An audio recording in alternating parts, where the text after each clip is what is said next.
Hi friends, welcome to நிலை 360 Taylor. இந்த வீடியோவில் நம்ம என்ன பார்க்க போகிறோம் அப்படின்னா, நிறைய பேர் என்கிட்ட கேட்குற கொஸ்டின் என்ன அப்படின்னா, அக்கா நான் வந்து வீட்டில் இருந்து ஒரு தொழில் பண்ணணும்னு நினைக்கிறேன். எனக்கு வந்து குழந்தைங்க இருக்காங்க, அதனால் என்னால் வெளியில் போய் வேலைக்கு போக முடியாது. டெய்லர் தொழிலில் வந்து எனக்கு நிறைய வருமானம் கிடைக்குமான்னு சந்தேகமாக இருக்குது. நான் வந்து தையல் தொழில் பழகிட்டேன், வீட்டில் இருந்து தைக்கணும்னு நினைக்கிறேன். நான் என்னெல்லாம் வந்து பண்ணணும், எது வந்து பண்ணக்கூடாது அப்படிங்கிறது தான் இந்த டீல் இருக்க போகுது. அதே மாதிரி நிறைய பேருக்கு வந்து ஆர்டர் நிறைய வரமாட்டேங்குக்கா, எனக்கு வந்து நான் நினைக்கிற அளவுக்கு ஆர்டர் வரமாட்டேங்குது, வருமானம் வரமாட்டேங்குது, நான் என்ன பண்ணணும் அப்படிங்கிற மாதிரி நிறைய பேர் கொஸ்டின் கேட்குறீங்க. அதுக்கான ரிப்ளை வீடியோவா தான் இது இருக்க போகுது. நீங்க இந்த சேனலை இப்பதான் ஃபர்ஸ்ட் டைம் பாக்குறீங்க அப்படின்னா சப்ஸ்கிரைப் பண்ணிட்டு பாருங்க. இந்த சேனல்ல வர எல்லா வீடியோ உங்களுக்கு ரொம்ப யூஸ்ஃபுல்லா இருக்கும். வாங்க வீடியோக்குள்ள போலாம். நீங்க இன்னும் மிஷின்ல உட்காந்து தைக்க ஆரம்பிக்கல அப்படின்னா தச்சுக்கிட்டே வீடியோ பாருங்க. அப்போ உங்களுக்கு மேல் பிளவுஸ் தைச்ச மாதிரி இருக்கும். அக்கா நான் வீட்ல இருந்து தைக்கிறேன், எனக்கு வந்து பிளவுஸ் ஆர்டரும் வரமாட்டேங்குது, அதே மாதிரி எனக்கு வருமானமும் ஜாஸ்தி வரமாட்டேங்குதுக்கா, ஒரு 5000 ரூபாய் 6000 ரூபாய் தான் நான் மாசம் சம்பாதிக்கிறேன், எனக்கு அது பத்தாது அப்படின்னு சொல்றவங்க ஃபர்ஸ்ட் வந்து நீங்க வந்து தைக்கிறீங்க அப்படிங்கிற விஷயத்த எத்தனை பேருக்கு தெரியும் அப்படிங்கிறத பாருங்க. ஏன்னா நம்ம கையில தான் இருக்கு கஸ்டமரை உருவாக்குறது. அதே மாதிரி ஒரு கஸ்டமர் கொடுத்தாலும் அந்த பிளவுஸை நம்ம எப்படி பர்ஃபெக்ஷனா தைக்கிறோம் அப்படிங்கிற மாதிரி பாருங்க. நான் சொல்றது வந்து நீட்டா கொடுக்கறது அப்படிங்கிறது என்ன அப்படின்னா, ஒரு பிசுறு இல்லாம தைக்கிறது, அப்புறம் வந்து பட்டிக்கு வந்து பிசுறு இல்லாம தைச்சு கொடுக்கறது. அதுக்கப்புறம் நமக்கு எல்லாருக்கிட்டையுமே வந்து ஸ்டார்டிங் ஸ்டேஜ்ல ஓவர்லாக் மிஷின் இருக்குமா அப்படின்னு கேட்டா கண்டிப்பா கிடையாது. நம்ம நார்மல் மிஷின் மட்டும் தான் வச்சிருப்போம். அப்படிங்கும்போது அதுல நம்ம என்ன விஷயம் எல்லாம் வந்து பண்ணி நம்ம வந்து பிசிறு வெளியே தெரியாம தைக்க முடியும் அப்படிங்கிறத பாருங்க. அதே மாதிரி பிளவுஸ் வந்து கரெக்டா தச்சு கொடுக்கணும் அப்படிங்கிறதையும் பாருங்க. அப்பனா மட்டும்தான் இந்த தொழில வந்து உங்களுக்கு வந்து பிளவுஸ் ஆர்டர் வர ஆரம்பிக்கும்.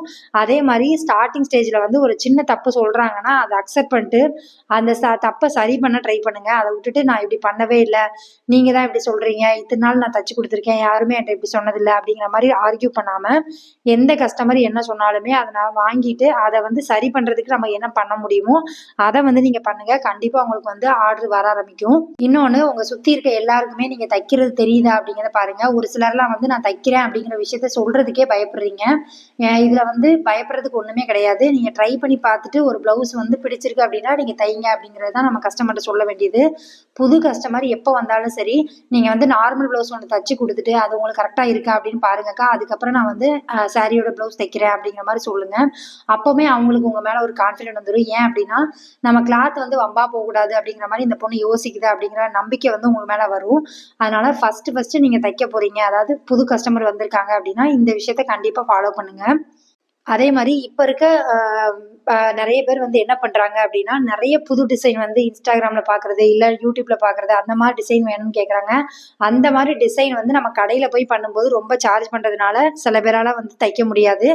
அதே டிசைனை வந்து நம்மளால முடிஞ்ச அளவுக்கு கொஞ்சம் கம்மி ரேட்ல நம்ம பண்ணி கொடுக்க ட்ரை பண்ணணும். என்னன்னா, நம்ம அந்த டிசைனை போட்டாதான் நம்ம கிட்ட வந்து அவங்க தைக்கிறவங்க இந்த பிளவுஸ் டிசைன் எனக்கு வேணும்க்கா, நீங்க தைக்கிறீங்களா அப்படிங்கிற மாதிரி கேட்பாங்க. இல்ல நீங்க எங்க தைக்கிறீங்கிறதும் கேட்பாங்க. அதனால அந்த மாதிரி டிசைனை வந்து நமக்கு ட்ரை பண்ணுங்க.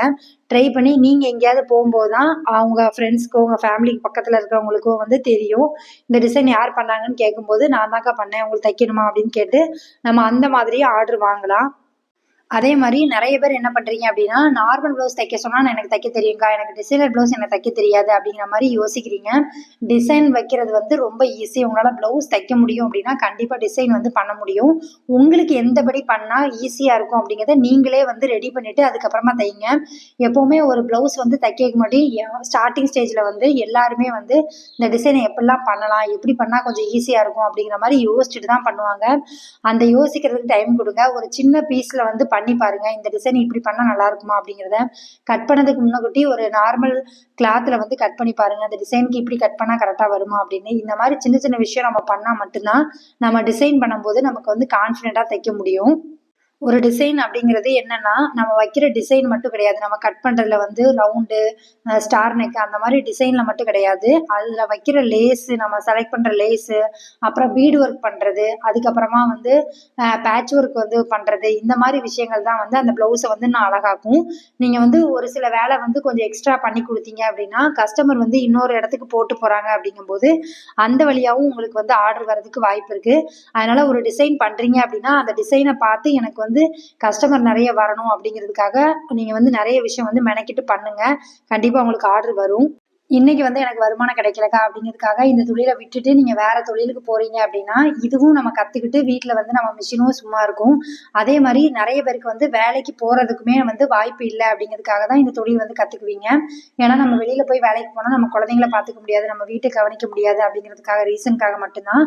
அதனால நீங்கள் வந்து கண்டினியூஸாக தைக்கிற மாதிரி தான் இருக்கும். எப்போவுமே நீங்கள் தைக்கிறதுக்கு அவைலபிளாக இருக்கிற மாதிரி உங்களை பார்த்துக்கோங்க. அதுக்காக வந்து உடம்பு சரியில்லை அப்படின்னா கூட நம்ம வந்து தைக்கணுமா அப்படின்னு கேட்டால் கண்டிப்பாக தைக்கணும். ஏன்னா ஒரு கஸ்டமர்கிட்ட நீங்க ஒரு ஆர்டர் வாங்குறீங்க அப்படின்னா அந்த ஆர்டர் நமக்கு என்ன ஆனாலும் அந்த பிளவுஸ் அந்த டைம்ல அவங்க கையில கிடைக்கிற மாதிரி தான் பார்த்துக்கணும். ஏன் அப்படின்னா மற்ற எந்த தொழிலையும் சரி நம்ம வந்து வெளியில யார்ட்டையாவது ஏதாவது வாங்கி நம்ம வந்து கொடுத்துடலாம்.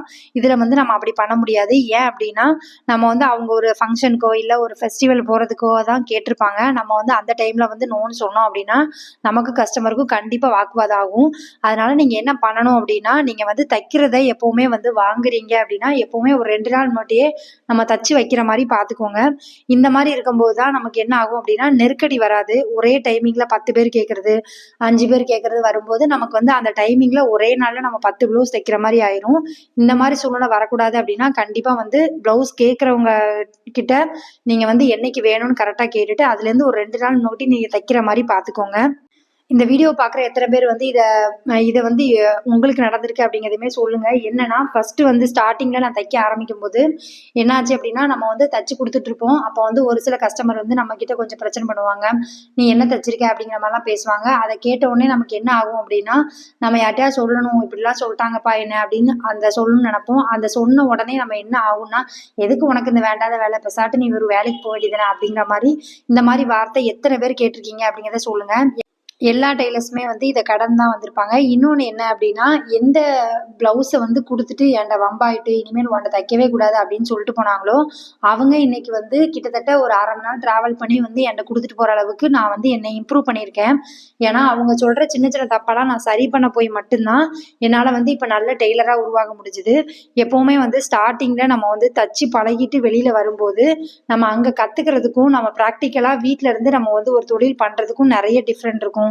இதுல நிறைய வந்து கரெக்ஷன் வரும். அதே மாதிரி நிறைய சந்தேகமும் வரும். அதை வந்து நம்ம அங்க இருந்து தைக்கும் போது நம்ம என்ன ஆகும்னா பக்கத்துல வந்து நம்ம சொல்லிக் கொடுக்குறவங்க இருப்பாங்க. அதனால நம்ம கேட்டுக்கிடுவோம். இப்ப வந்து அந்த ஆப்ஷனும் கிடையாது. நம்ம தான் யோசிச்சு இந்த இடத்துல இந்த தப்பு வந்திருக்கு, எதனால வந்திருக்குன்னு யோசிச்சு நம்ம தான் சரி பண்ற மாதிரி இருக்கும். அதனால இந்த எக்ஸ்பீரியன்ஸ் வந்து நீங்க கண்டிப்பா ட்ரை பண்ணுங்க. ஏன்னா நம்ம வந்து எந்த விஷயமுமே வந்து தப்பு பண்ணாம கத்துக்கவே முடியாது. தப்பு பண்ணி கத்துக்கும் போது தான் நம்மளால என்ன பண்ண முடியும் அப்படின்னா ரொம்ப நாள் வந்து அந்த ஃபீல்டுல வந்து ஸ்டாண்ட் பண்ணி நிக்க முடியும். உங்களால முடியுங்கிறத நீங்க நம்புங்க. அசால்ட்டா ஒரு நாளைக்கு வந்து ஒரு 1000 ரூபாய் சம்பாதிக்கணும் அப்படின்னா இதை விட பெஸ்ட் தொழில் உங்களுக்கு எதுவுமே கிடையாது. உங்களுக்கு பிளவுஸ் வந்திருக்கு, நிறைய ஆர்டர் இருக்குக்கா, என்னால தைக்க முடியல, நான் தைக்கணும்னு நினைச்சாலே எனக்கு வந்து சோம்பேத்தனமா இருக்கு, என்னால தைக்கணும்னு உட்காரவே முடியல மிஷின்ல அப்படின்னு சொல்றவங்க கண்டிப்பா வந்து இனிமேல் அப்படி பண்ணாம உங்க நோட்டை எடுத்து நீ எத்தனை பிளவுஸ் இருக்கு, நான் எத்தனை நாள்ல தைக்கணும் அப்படிங்கிற மாதிரி பிளான் பண்ணி தைக்க ஆரம்பிங்க.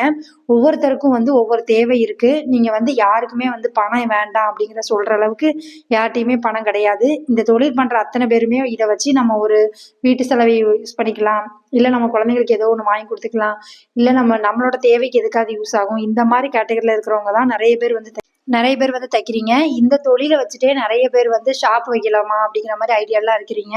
இப்பவுமே எனக்கு வீட்டில் வந்து நிறைய பிளவுஸ் வருதுக்கா, ஷாப் வச்சா இன்னும் கொஞ்சம் சம்பாதிக்கலாமா அப்படிங்கிற மாதிரி நிறைய பேருக்கு நிறைய ஐடியா இருக்கு. என்னன்னா எப்பவுமே வந்து ஒரு தொழில் நம்ம பண்றோம் அப்படின்னா அதை அடுத்த ஸ்டெப் கொண்டு போகணும். நம்ம ஒரு கடை வைக்க போறோம் அப்படின்னா முதல்ல யோசிக்க வேண்டியது நம்மளால வந்து நம்ம கையில வந்து பணம் இருக்கா, அந்த கடைக்கு அட்வான்ஸ் கொடுக்கறதுக்கு, மாசம் மாசம் நம்ம வந்து வாடகை கொடுக்கறதுக்கு நம்ம தைக்கணும். அப்புறம் கண்டிப்பா கடை வைக்கிறீங்க அப்படின்னா ஒரு 2 பேராவது உங்களுக்கு எக்ஸ்ட்ரா வந்து ஆள் தேவைப்படும், அவங்களுக்கு சம்பளம் கொடுக்கணும். இதெல்லாம் யோசிச்சுட்டு தான் நீங்க ஒரு கடை வைக்கிறதுக்கு ஸ்டார்ட் பண்ணணும். இது வந்து பயமுறுத்துறதுக்காக சொல்றது இல்ல. நீங்க கடன் வாங்கி எதையுமே ஸ்டார்ட் பண்ணாதீங்க. மேக்சிமம் வந்து அதுக்கு தேவையான ரூபாயை வந்து நீங்க தச்சே வந்து சம்பாதிச்சு வச்சுக்கிட்டு நீங்க இன்வெஸ்ட் பண்ணீங்க அப்படின்னா உங்களுக்கு பெரிய பெரிய ஹெல்ப்பா இருக்கும். இன்னொருத்தங்க வந்து என்னை இப்படி சொல்லிட்டாங்கக்கா, அதனாலதான் என்னால தைக்க முடியல, இவங்க வந்து என்னை இப்படி பேசுறாங்க, நான் வந்து எவ்வளவோ வந்து எல்லா விஷயத்துக்கும் பொறுத்து தாங்க போறேன், என் ஃபேமிலியில இந்த மாதிரி ப்ராப்ளம் நடக்குது, இந்த மாதிரி 1000 விஷயம் வந்து எல்லா டெய்லர்ஸ்க்குமே நடக்க தான் செய்யுது. வீட்டுல வந்து அவ்வளோ விஷயம் நடந்தாலும் நம்ம தொழிலை பார்க்கறதுக்கு ரீசன் என்ன அப்படின்னா இந்த தொழிலை விட்டுட்டோம் அப்படின்னா இந்த பண பிரச்சனையும் சேர்த்து நமக்கு பெரிய பிரச்சனையாகும் அப்படிங்கிறதுக்காக தான். இன்னொன்னு எனக்கு தெரிஞ்ச வரைக்கும் நீங்க வந்து ஒரு வேலையில நீங்க பிஸி ஆயிட்டீங்க அப்படின்னா இந்த மாதிரி விஷயங்கள் வந்து சொந்தக்காரங்க அது சொன்னாங்க இது சொன்னாங்கங்கிற வார்த்தையே உங்களுக்கு வராமல் இருக்கும். அது ரொம்ப நல்லது. இன்னொன்று, நமக்கு வந்து நமக்குன்னு ஒரு வேலை இருக்குது, அந்த வேலையை பார்த்துட்டு போயிட்டே இருப்போம். இன்னொருத்தங்களுக்கு நம்ம நிரூபிக்கணும்னு எந்த அவசியமே கிடையாது. யார் நம்மளை என்ன சொன்னாலும் நமக்கு தெரியும் நம்ம யாருன்னு. நம்மளை சுற்றி இருக்கிறவங்க எல்லாருக்கும் நம்ம நிரூபிக்க ட்ரை பண்ணிட்டே இருக்கோம் அப்படின்னா நம்ம டைம் வேஸ்ட்டு, நம்ம தொழிலை விட்டுறோம். நிறைய பேர் வந்து யோசிக்கிறதே அதான். ஒரு சின்ன விஷயம் வீட்டில் ஃபேமிலியில் நடந்திருக்கும், அதையே யோசிச்சுட்டு ஒரு 2 நாளாக வந்து தைக்கிறதே கிடையாது. இதெல்லாம் தைக்காம இருந்தால் நமக்கு தான் நஷ்டம், அவங்களுக்கு ஒரு நஷ்டமும் கிடையாது. அவங்க பேசினவங்க பேசிட்டு போவாங்க. இன்னும் சில பேர் இருக்காங்க, உனக்கு என்ன, நீ வந்து தையல் தொழில் பண்ணுற, ஒரு நாளைக்கு 1000 ரூபாய் சம்பாதிச்சிடுற. சொல்கிறவங்களுக்கு தெரியாது அதோட வலியும் வேதனையும். அவங்கவுங்க வந்து அந்த இடத்துல நின்று பார்த்தா தான் தெரியும். நீங்க வந்து எந்த பிரச்சனைய வந்து இப்ப பெருசா நினைச்சு நீங்க தைக்காமலாம் இருக்கீங்களோ, அதை விட அந்த பிரச்சனை வந்து மறுநாள் நம்ம யோசிக்கும்போது இதெல்லாம் ஒரு விஷயமா அப்படிங்கிற மாதிரி இருக்கும். அதனால உங்க தொழிலை வந்து எந்த இடத்துலயும் விட்டு கொடுக்காதீங்க. உங்க லைஃப் வந்து எந்த இடத்துலயுமே உங்க தொழிலை பாதிக்காத அளவுக்கு பார்த்துக்கோங்க. வீட்டில் நடக்கிற சின்ன சின்ன ப்ராப்ளம், சின்ன சின்ன விஷயத்துக்காக நம்ம தொழிலை விட்டோம் அப்படின்னா நமக்கு கிடைக்கிற வருமானம் போயிரும். அதே மாதிரி பண பிரச்சனையும் வந்துடும். அதையும் சமாளிக்கிறது ரொம்ப கஷ்டம். அதனால மேக்சிமம் வந்து நீங்க ஒரு தொழில் பண்றீங்க, வீட்டுல இருந்து நீங்க இது இல்லை எந்த தொழில் பண்ணாலுமே, ஒரு ஆரி போட்டு கொடுக்குறீங்க, இல்லை வந்து எம்ப்ராய்டரி மிஷின் வச்சுருக்கேங்க, எம்ப்ராய்டரி போட்டு கொடுக்குறேன், இந்த மாதிரி நீங்கள் எந்த தொழில் பண்ணாலுமே வந்து கண்டினியூஸாக பண்ணால் மட்டும்தான் நம்மளால் வந்து அடுத்த ஸ்டெப் போக முடியும். இன்னொன்று, நீங்கள் தைக்கிறதுக்கு எந்த ப்ளவுஸ் வந்தாலும் உங்களை விட்டு வெளியே போகக்கூடாது அப்படிங்கிறதுல ரொம்ப தீர்க்கமாக இருங்க. எந்த காரணத்தை கொண்டு நான் வந்து நோ சொல்ல மாட்டேங்க்கா அப்படிங்கிற மாதிரி இருங்க. அப்போனா மட்டும்தான் உங்களுக்கு வந்து ஒரு வைராக்கியம் வரும். இன்னொன்று, ஒரு மாதத்துக்கு நம்ம கண்டிப்பாக 10,000 ரூபா சம்பாதிக்கணும் அப்படின்னு நீங்கள் வந்து இன்னையிலேருந்து நீங்கள் வந்து டார்கெட் பண்ணுங்கள். கண்டிப்பாக உங்களால் முடியும். ஏன்னா நம்ம என்ன நினைக்கிறோமோ அதான் நடக்கும் அப்படிங்கிறது என்னோட மைண்ட் தாட்டு. நம்ம நம்பிக்கையாக இருக்கிறோம் அப்படின்னா கண்டிப்பாக எங்கே இருந்தோ நமக்கு ஆர்டர் கண்டிப்பாக வரும். நிறைய பேர் வந்து நீங்கள் தைக்கிறதே நிறைய பேருக்கு தெரியாமல் இருக்குது அப்படின்னா கண்டிப்பாக ஆர்டர் வரதுக்கு வாய்ப்பு இல்லை. அதனால சுற்றி இருக்கிறவங்க கிட்ட நீங்கள் தைக்கிறீங்க அப்படிங்கிறத போல்டாக சொல்லி பழகுங்க. நான் இதெல்லாம் தைப்பேன், எது தைப்பீங்களான்னு கேட்டால் எது கொடுத்தாலும், அதாவது சுடிதார்லேருந்து மேக்ஸிலேருந்து எது கொடுத்தாலுமே தைக்க தெரியும்னு சொல்லி கரெக்டாக வந்து நீங்கள் தைச்சி கொடுங்க. எதுவுமே வந்து எல்லாரும் படிச்சுட்டு வர்றதில்லை, எல்லாரும் ஒன்று ஒன்றா பார்த்து பார்த்து கற்றுக்கிறது தான். அதனால் இது எனக்கு தெரியாது, இது எனக்கு வராது அப்படின்லாம் சொல்ல முடியாது. டெய்லர் தொழிலை பொறுத்த வரைக்கும் எல்லாமே நம்ம தைச்சி கொடுத்தா மட்டும்தான் நம்ம டெய்லர்.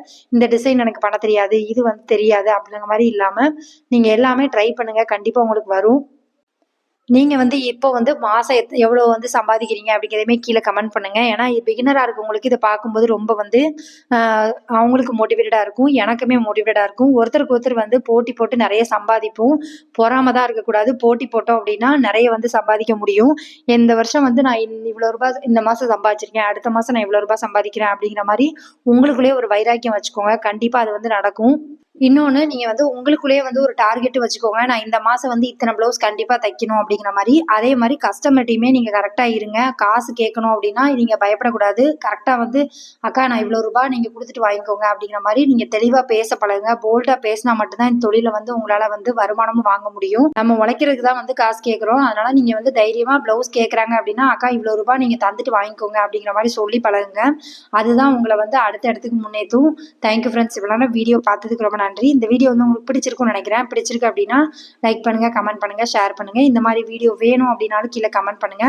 உங்க ஃப்ரெண்ட்ஸ் யாராவது இப்போ தான் தையல் தொழில் பழகுறாங்க அப்படின்னா அவங்களுக்கு இந்த வீடியோவை ஷேர் பண்ணி விடுங்க. அவங்களுக்கு வந்து இந்த வீடியோ ரொம்ப யூஸ்ஃபுல்லா இருக்கும். வீட்டில இருந்து கண்டிப்பா உங்களால வந்து தொழில வந்து 1000 ரூபாய்க்கு மேல ஒரு நாளைக்கு சம்பாதிக்க முடியும். நீங்க ட்ரை பண்ணாமயே வந்து என்னால முடியல, எனக்கு வந்து டைம் இல்ல அப்படின்னு சொல்லாம கண்டிப்பா ட்ரை பண்ணுங்க. உங்களாலயும் முடியும். முடியாதுன்னு எதுவுமே கிடையாது. நீங்க ட்ரை பண்ணீங்க அப்படின்னா கண்டிப்பா எத வேணாலும் சாதிக்க முடியும். Thank you friends. இவ்வளவு நேரம் வீடியோ பார்த்ததுக்கு ரொம்ப நன்றி. Thank you.